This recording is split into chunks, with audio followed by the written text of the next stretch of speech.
Hello everybody. It is the 27th of May, I believe. I'm not even certain, it might be the 26th, but anyway, quick update. I've had to work the last 3 days, so I haven't gotten really anything done with the car. Oh, it looks like I can't flip this once I started recording. Oh boy, learning more about my camera every day, about my phone every day. Anyway, I did cut my lawn today because I need to make room to clean out my shed, which is actually the project I'm supposed to be working on right now. But so anyway, my feet are nice and green. But what I really wanted to share was that one of the things I got in the mail from this same junkyard in Texas that I got the door from is a set of window switches. Now this isn't exactly the right set for my car because it's missing the 2 vent window switches, but those apparently are hard to come by. So I grabbed these. They were reasonably priced, and has a bypass switch too, which is what's in this box. I didn't open it because this is actually an NOS part, new old stock. I'm just going to return it if this one is good, because there's no point in spending money I don't need to. And this little beauty here is a 5/8 deeper well, mid deep, I guess you could say, that I will hopefully use to get that silly stubborn exhaust pipe finally disconnected. So we'll see how things go today. This is the box from that junkyard in Texas that contains the right front door for the car. I haven't even opened it yet, but they did a nice job of crating it up. There apparently is a wooden crate inside the box, and then the cardboard is actually screwed to the outside, so they did a really nice job of packaging it up. So but I just haven't had time to open it up yet and do anything with it, so it's just stored temporarily in my living room. Okay guys, this is the exciting time. I'm going to test these switches out. They're kind of stiff. I mean, they are old. I'll eventually have to disassemble these switches, which isn't too hard. Clean them up inside, lube them up, and put them back together to get them operating smoothly. But Ford, you know, they designed this pretty idiot-proof. Not only are they color-coded, so you don't plug them in the wrong plug, but each plug is unique. You can't plug them in the wrong plug, even if you're colorblind, which is kind of cool.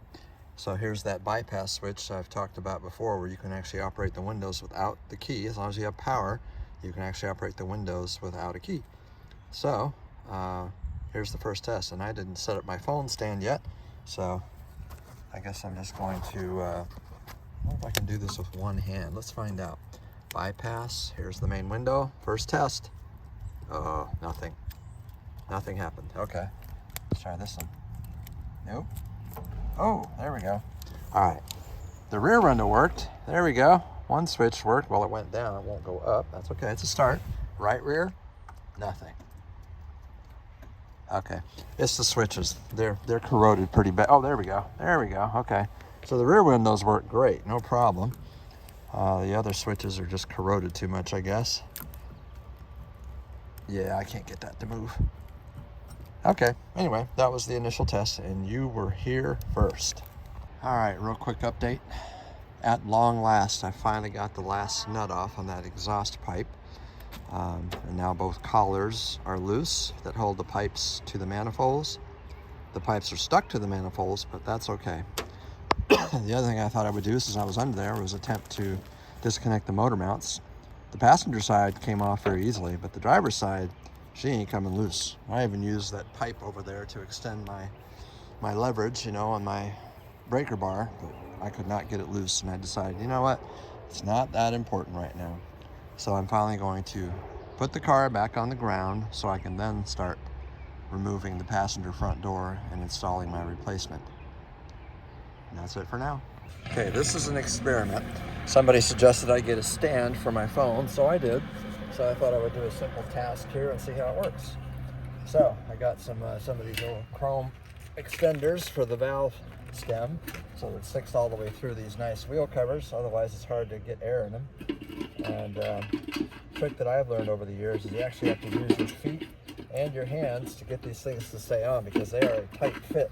So you got to kind of hold them in one spot and then just kind of tap them into place like that,